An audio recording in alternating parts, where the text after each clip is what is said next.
Picture this, you've started your weight loss journey and you've been given all of these tools to put in place, and all of a sudden you feel totally overwhelmed. So, as Abby says, you become an ostrich and you don't actually get anything done. Well, in this episode, we're going to teach you what habit stacking looks like and take away the overwhelm. Welcome to our podcast, Fuck the Diet Cycle, with myself, Lauren Knight, and Abby Lodge. This is for you if you want to cut through the diet industry bullshit and finally end that cycle. Grab yourself a cuppa, get comfy, and let's dive straight in, shall we? Ab, let us know what that actually means. So basically, for so many people, they get to a point in their life where they feel like, I need to lose weight. I want to lose weight for whatever reason. They research what they're going to do, and no two journeys are the same. And it might be that, you have to drink so much water, you have to get this amount of protein in that, or whatever it is, or start your journaling. And all of a sudden, you've gone from doing nothing to, I've got all of these tasks that I need to do, these requirements that I need to meet. You don't actually know where to start. And it all just becomes, you go hell for leather on the first day, and then you quickly realize, oh my God, there is so much that I need to achieve or do. I can't do this. And you just kind of tap out of it and you're like, no, can't do it, not doing it. Whereas if you actually take a step back and kind of strip it back, you need to kind of build on these foundational habits to then be able to sustain that weight loss journey for however long that's going to be. And if you haven't got those foundations in place, a bit like a house, you can't just put a roof on with no bricks and foundations, because it's going to collapse. And it's the same with your weight loss journey. And a lot of people would go immediately for the food and cutting out this food, that food, whatever. But in actual fact, there are other things that we can do to support the choices that we make to then build on it from the food. So you're talking about being able to look at your lifestyle right here, right now, and introducing it bits at a time to create a new way of living. So rather than it being looked at as a diet mentality of, okay, I'm on a diet, so that means I have to cut out this, add this in, I've got to make sure I'm tracking that, point this out, do that, blah, blah, blah. And then it gets a bit boring, it gets a bit tiresome. So instead of looking at it as a diet requirement, let's start looking at it as a new lifestyle and tools to actually help you. And instead of trying to take on 50 new tools, let's introduce them one at a time. So what kind of tools and how would our listeners habit stack them if they've never done anything like this before? So obviously anybody who's listening to this knows what my first foundation is going to be, and that is going to be water. And water is actually a really, really overwhelming thing, and listeners are probably thinking, well, you just got to drink some water. But actually, for a lot of people, myself included, before my weight loss journey, I drank no water ever. So then coming into something thinking, Jesus Christ, I've got to drink all this water, how am I going to do it? You have to build on it slowly. So if it's a requirement that you need 2.25 or whatever it is, and you never drink any water, build it up slowly. So I've got a thing going with my clients at the moment. They wake up and we drink some water. That is the new part of your lifestyle, is going to bed with your glass of water or a bottle or whatever it is next to your bed, so that as soon as you wake up in the morning, rather than kind of reaching for your phone or reaching for a coffee or whatever, start the day with your water and build it up slowly, because water literally supports everything. And if you can start your day right with the water, you are going to be able to make better choices throughout the day and feel better about yourself. Yeah, 100%. So I can totally relate to that, as you know. I could literally go through the entire day without drinking and then get to dinner time and go, oh my God, this is my first glass of juice, my first glass of water. And it isn't done intentionally. It's just something that I don't think about. And so many people are in that same boat as me. And I think over the years of me being a weight loss coach, I've recognized that drinking water is a chore For most people, it has to be thought about. So there are certain things that you can do, like Abby just said, the minute you wake up, having your glass of water beside you is now a habit stack. You wake up, the first thing you do before you check your phone is drink your glass of water. So there's a new rule in place. Then you can have a rule, especially if you're a mum, before you leave for the school run, you've got to have drunk a litre of water. If you know that you are out for the day, for example, and you might not have access to public toilets. Okay, so what are you going to stack that habit to? Because water has to be part of your day, not just for weight loss, but just for your general health anyway. So what is it that you're going to attach it to make sure that it's non-negotiable? So I've got a few clients, Abby, that are in the car a lot for their work. So they're doing a lot of journeys. They're in and out of their own clients' houses, but not like how we see clients. So it's not professional for them to say, oh, by the way, can I use your toilet? Those kinds of clients are really struggling to get their water in. But what I'm trying to explain to them is it's non-negotiable. So if you know that between 9 and 5 you're in the car and you can't drink that much, that's fine. But what it does mean is before work and after work, it needs to be caught up, right? How would you explain to somebody like that, whether they be in the car a lot, it might be that they're a paramedic or a police officer or something where they can't just go, oh, by the way, you're midway through a rest, but I just need to nip to the toilet. Obviously, that's not practical. So how do we get around that, but still make sure that our body's getting what it needs? So like we've said, waking up in the morning, that first thing that you are doing is getting the water in. Working out when you need to, before you need to leave for work, again, getting in some more water. And then if you can't physically drink throughout the day because you're gonna wet yourself or it's just not physically possible, when you get home or you finish work or whatever you do, if first things that we normally do as a mum when we get home is go to the sink and do washing up, right? Or washing or something. Attach that when you get home and you're doing your washing up or you're around that area, have a glass of water there and get it in there. The same with your dinner. A lot of people, and this was me as well, would sit down for dinner without a drink, or it would be a drink of like fizzy drink or whatever. Actually attaching that habit to when you're eating your food of actually drinking your water, and you'll be absolutely blown away by the smaller amount of food that you eat when you are drinking at the same time. And I'm not saying like, a mouthful of food, a mouthful of water, but actually taking the time to set your cutlery down and actually drink the water and hydrate yourself.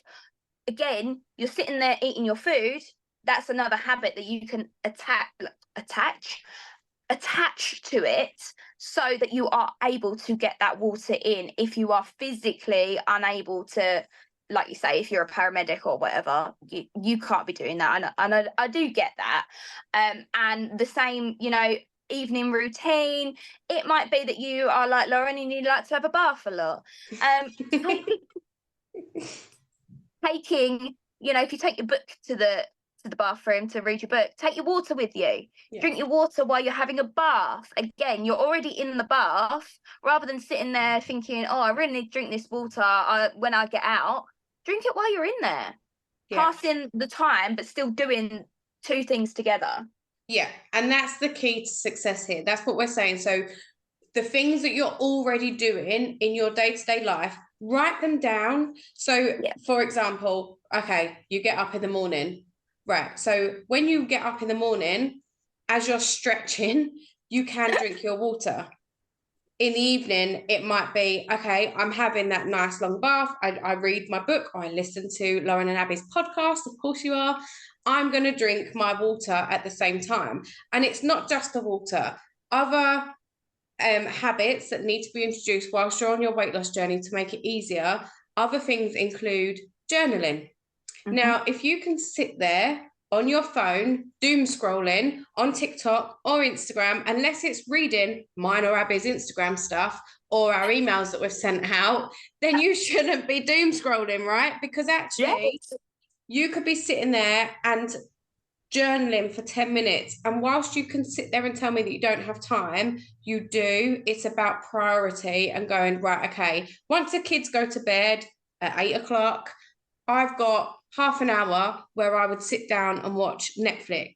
That's lovely, but Netflix isn't actually helping your weight loss journey. So 10 minutes of your Netflix allowance could be spent on journaling, which is going to allow you to break those chains. And yes, I know it sounds boring. We get it. But if you genuinely want to change your life, these are the kind of ways that you can get it done without it feeling overwhelming or feeling like you need an extra 24 hours within your day. Yeah, absolutely. And especially for something like journaling, when you say to people, you know, we talk about like introducing journaling and things like that, I think they think that we mean sit there for 4 hours with your diary open, you know, writing a book, basically. It doesn't need to be like that. And yes, we are all really busy, you know, a lot of us are mums and whatnot.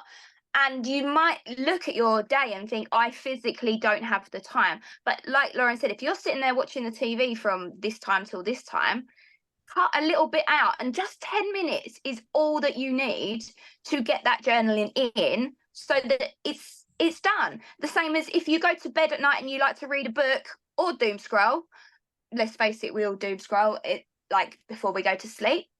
10 minutes of that before you start is dedicated to your journaling so that you can get it done to support this journey and enable you to make those better choices, because it doesn't feel so overwhelming that you have to do all this kind of stuff in one day altogether. I think a lot of people like to think that they have to kind of bunch it all together, and I'm never physically going to be able to do it. It's the same with exercise and things like that. Not saying that you have to exercise on the weight loss journey. You don't have to, but if you choose to, but you physically, you know, are short on time, doing your squats while you're brushing your teeth or at the sink or whatever you're doing, standing up, you can be doing your squats to then attach that habit to something else that you would naturally do. Everybody brushes their teeth, I hope.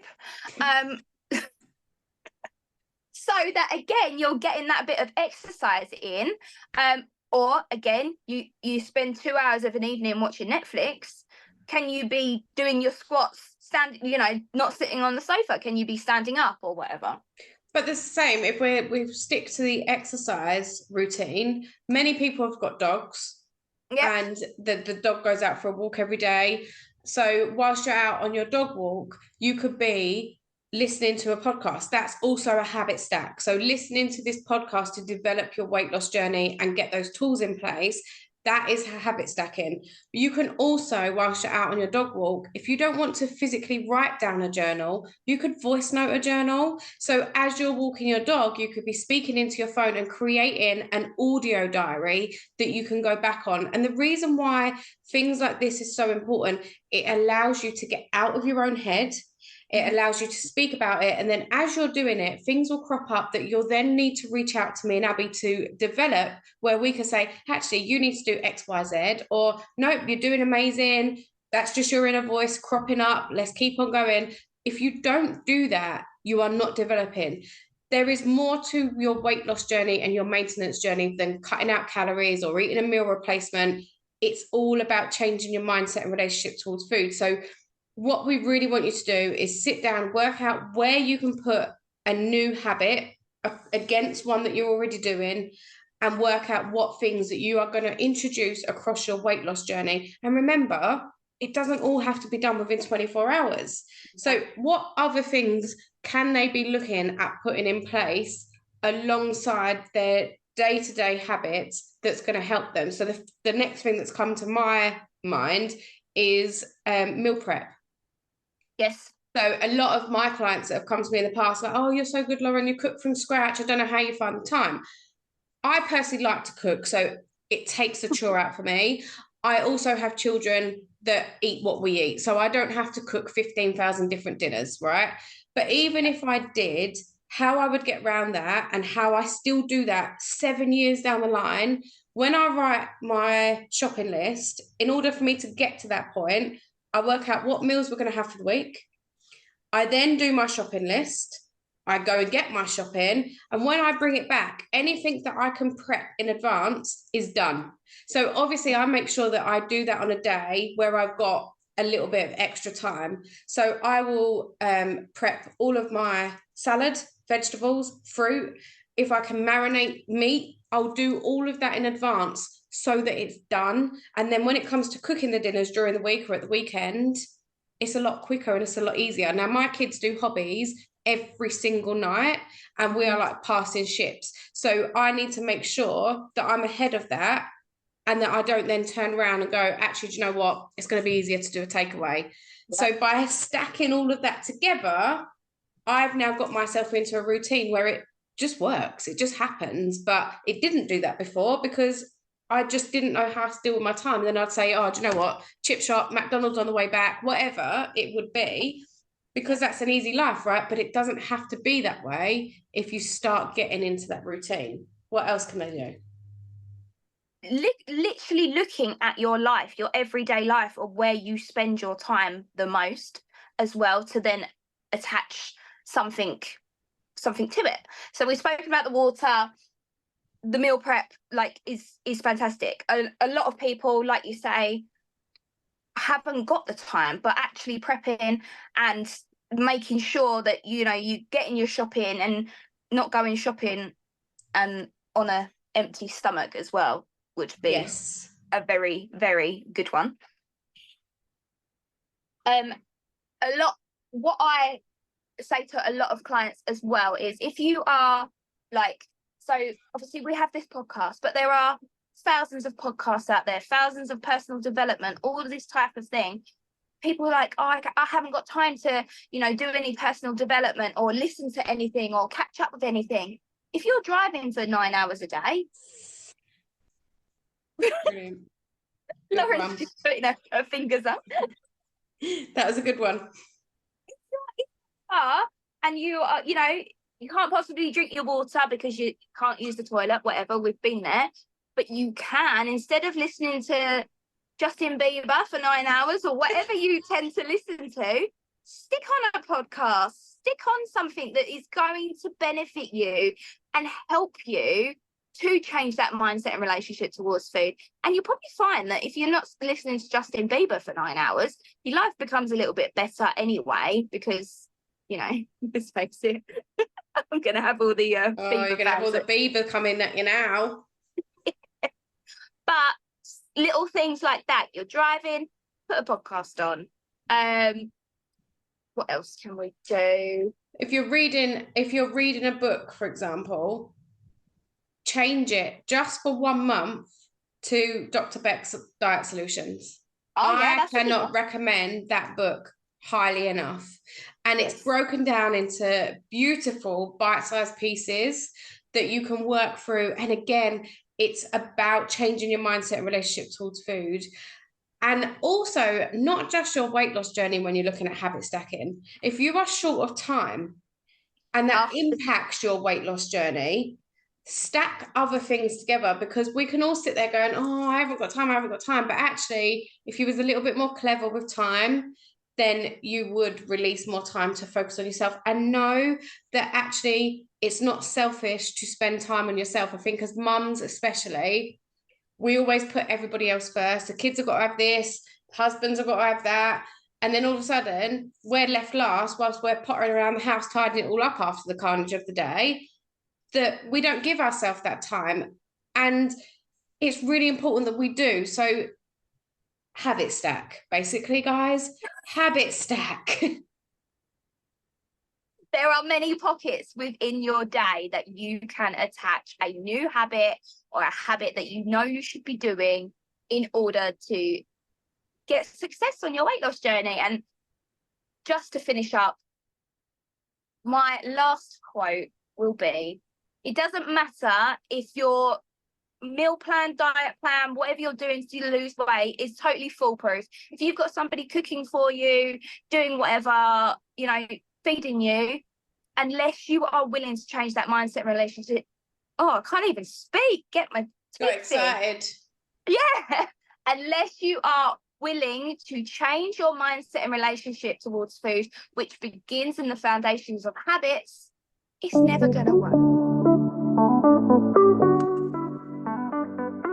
Thank you for listening. If you loved it, don't forget to press that subscribe button and the little bell so that you never miss a future episode. We will be back here with a new one on Sunday at 7 a.m.